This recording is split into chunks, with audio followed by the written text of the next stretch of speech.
Salut bande de freaks, aujourd'hui je vais vous parler de Boar. Boar est un film australien de Chris Sun. On s'en fout, mais c'est un film australien et ça c'est important parce que l'Australie a des décors de tarés. Ça se passe dans des plaines comme ça, un peu désertiques, un peu vides. Et qu'est-ce qui se passe dans ce décor? Il se passe qu'il y a un monstre énorme qui fait chier une petite bourgade tranquille qui était occupée à se bourrer la gueule et à tuer des kangourous comme tous les Australiens et des aborigènes aussi. Voilà. Boar est un film de monstre. Est-ce un bon film de monstre?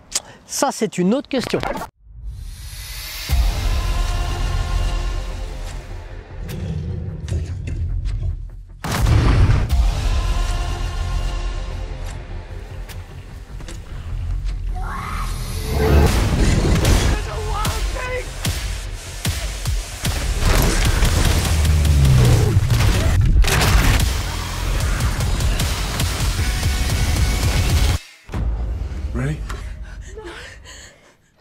L'Australie, c'est vraiment un pays qui a toujours su utiliser son incroyable décor naturel. On pense à Wake in Fright de Ted Kotcheff qui est complètement fou. On pense à The Proposition, le western dont la musique est signée Nick Cave et Warren Ellis, qui est assez récent avec Guy Pearce. On pense aussi évidemment et surtout dans le cas de Boar à Razorback de Russell Mulcahy, le mec qui a fait Highlander quand même accessoirement. Et Razorback c'est quoi? C'est un film de bête qui attaque les gens et qui les fait chier dans le désert. Et comme Boar, c'est un film qui n'a pas d'argent.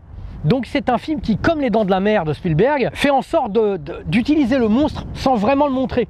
Avec virtuosité, en se disant bon, mon monstre c'est de la merde, donc je vais pas trop le montrer parce que comme ça il va devenir mystérieux, un petit peu comme dans Alien de Ridley Scott. Sauf que Chris Sun, qu'est-ce qu'il fait dans Boar? Bah il le montre dès le début, il le montre beaucoup. Dès qu'il voit le monstre, bah, il le filme. Tu vois, il le filme un petit peu comme on filmerait un entretien d'embauche à la municipalité de Bobigny. Alors Christine, comment ça va?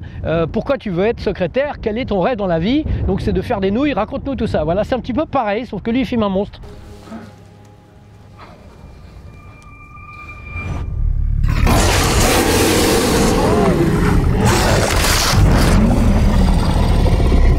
Mais il y a des trucs sympas dans Boar. En tout cas, ce qui est sûr, c'est qu'il y a deux acteurs qui sont plutôt cool. C'est Nathan Jones et Bill Moseley. Yeah. Good to see you still around, Bruce. What can I say? Deb makes a mean sponge cake. Good to see you, Bernie. All right. Alors, qui sont ces mecs? Nathan Jones, c'est un mec qui fait 2,10 m, une espèce de montagne, un truc de taré. Un mec qui a fait de la prison et qui s'est mis à la gonflette, à la musculation et sans doute un petit peu au picous parce que le gars, c'est quand même un putain de mutant. Et le type est devenu champion en Australie, tu sais, les mecs les plus forts, là, monsieur fort, pas monsieur univers, hein, monsieur fort, quoi. Monsieur genre, je soulève des vieilles obèses comme ça avec un doigt, quoi. Lui, c'est le champion de ce truc-là. Alors, le fait pas chier. Et vous l'avez vu dans plein de films. Il a été dans Tom Yum-Goong avec Tony Jaa. Il a été dans Fearless avec Jet Li. Vous l'avez même vu dans Astérix aux Jeux Olympiques. Et j'avoue qu'il donne une petite couleur à Boar. Quand vous allez le voir comme ça à l'image, vous allez dire, ouais, c'est cool cette espèce de géant mutant complètement taré. Let's do this! You ugly fuck! Bring that shit! Et Bill Moseley. Qui est Bill Moseley? Bah, Bill Moseley, c'est une espèce de petite icône du cinéma d'horreur quand même. Bill Moseley, découvert dans Massacre à la tronçonneuse 2, grand habitué des films de Rob Zombie, puisqu'on le voit dans Devil's Rejects, on le voit dans La Maison des Mille Morts. Bill Moseley a fait de la musique avec Buckethead. Et donc il a eu une espèce de groupe de jazz metal expérimental spoken word chelou avec Bill Moseley au chant, faut le noter. Et Bill Moseley, il a fait quoi d'autre? Bill Moseley a fait un album avec Phil Anselmo, ex-chanteur de Pantera.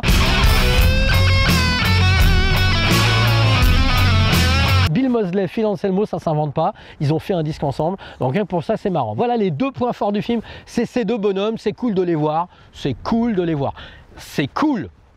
Oh my God.